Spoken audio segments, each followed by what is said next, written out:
জরিপ বলছে যুক্তরাষ্ট্রের হামলাকে প্রতি 4 জনের 3 জন মার্কিনই সমর্থন করে না।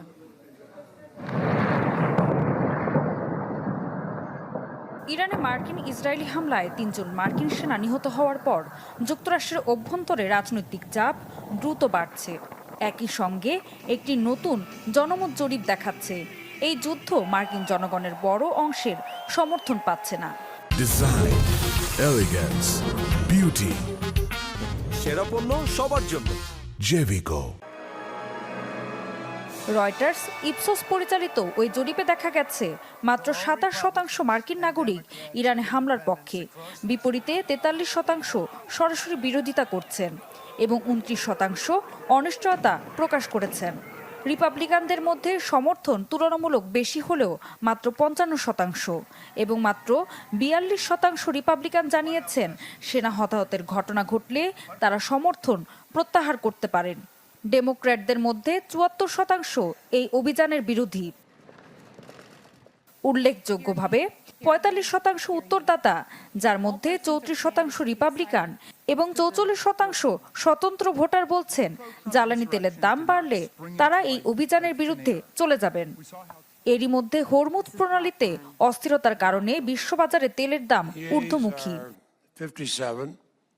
এই অভিযান ট্রাম্পের নিজের নির্বাচনী প্রতিশ্রুতির সাথে সরাসরি সাংঘর্ষিক। তিনি প্রচারণায় অন্তত যুদ্ধবন্ধের এবং বৈদেশিক হস্তক্ষেপ থেকে বিরত থাকার অঙ্গীকার করেছিলেন।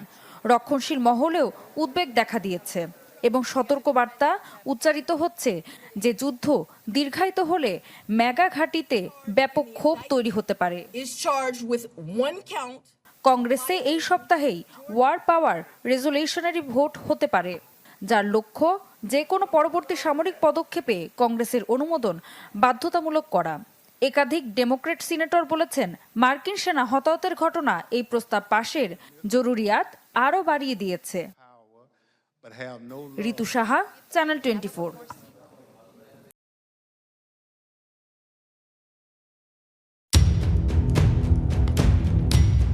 ইরানের ইসলামী বিপ্লবী গার্ড বাহিনী বা আইআরজিসি জানিয়েছে তাদের সামরিক অভিযান ট্রু প্রমিস 4-এর সর্বশেষ ধাপগুলোতে উপসাগরীয় অঞ্চলে একাধিক মার্কিন ও ব্রিটিশ লক্ষ্যবস্তুতে বড় ধরনের আঘাত হানা হয়েছে। সংস্থাটি দাবি করেছে ক্ষেপণাস্ত্র ও ড্রোন হামলায় তেলবাহী ট্যাঙ্কারে অগ্নিকাণ্ড, কুয়েত ও বাহরাইনে মার্কিন ঘাঁটির কার্যক্রম বন্ধ এবং শত শত মার্কিন সেনার হতাহতের ঘটনা ঘটেছে। এক বিবৃতিতে ইসলামী বিপ্লবী গার্ড বাহিনী জানায় অভিযানের 7ম ও 8ম ধাপে ধারাবাহিক ক্ষেপণাস্ত্র নিক্ষেপ ও বৃহৎ পরিসরের ড্রোন মোতায়েন করা হয়।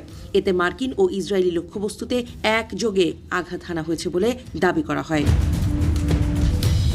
আইআরজিসি এর ভাষ্য অনুযায়ী পারস্য উপসাগর ও হরমুজ প্রণালীতে অবস্থানরত 3টি মার্কিন ও ব্রিটিশ তেলবাহী জাহাজে ক্ষেপণাস্ত্র হামলা চালানো হয়।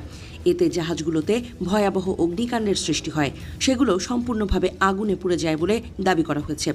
সংস্থাটি বলেছে শত্রুপক্ষের সঙ্গে সংশ্লিষ্ট সামুদ্রিক লক্ষ্যবস্তুতে অভিযান অব্যাহত থাকবে।